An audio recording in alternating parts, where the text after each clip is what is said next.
Magandang araw po sa inyo lahat. Nag-request po si Brother Guillermo. Ayan. Isa po siyang stroke. Ilan taon ka ng stroke, Brother Guillermo? 2 years. Anong pangalan ng stroke mo? Wala, hindi ko na inaalam yan. Sige. Basta Mild stroke. mild stroke ano. Okay, kakanta siya. O kanta.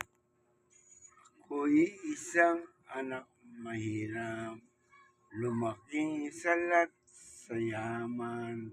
Maagang nawala si ama. Ang ina ko na may mahina na. Kami hinamak ng lubusan.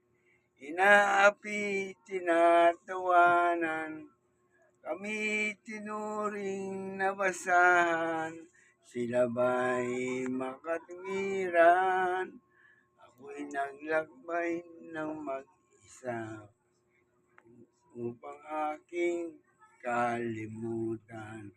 Mga kaabihang inanas, ihahanap ng kalunasan.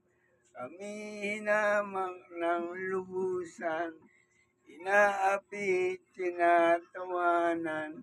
Kami tinuring na basahan, sila ba'y makatwiran? Okay. Yan po si Brother Guillermo Saldaña. Isa po siyang stroke patient gaya ko. Pero yung kanta, exercise yan sa bibig.